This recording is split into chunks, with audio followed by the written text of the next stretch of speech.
Grad Vodnjan raspisao je javni poziv za dodjelu potpora za razvoj poduzetništva na području Vodnjana. To su potpore za novootvorene tvrtke, za sufinanciranje troškova za apliciranje na EU projekte, za sufinanciranje troškova standarda ulaganja kvalitete, za novo zapošljavanje, za stručno osposobljavanje, te smo ove godine dodali još jednu mjeru, a to je za ublažavanje posljedica uzrokovanih ovom pandemijom COVID-19 i tu će se dodjeljivati potpore za nabavu dezinficijensa, za troškove nastale za zakup, za režijske troškove, te za nabavu vanjskih grijača za ugostiteljske objekte.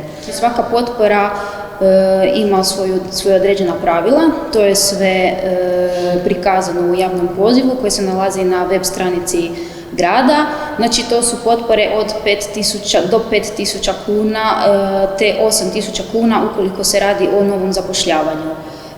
Isto tako prilikom predaje zahtjeva za ove potpore potrebno je popuniti isto sa svom potrebnom dokumentacijom i nakon toga povjerenstvo donese odluku o isplati potpore.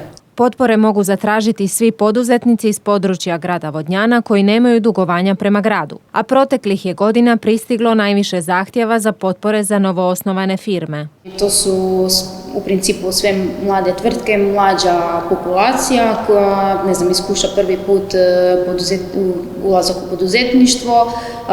Stvarno su raznoliki zahtjevi, nismo imali neku većinu, to je i za neku proizvodnju, uslužne djelatnosti najviše i tako slično.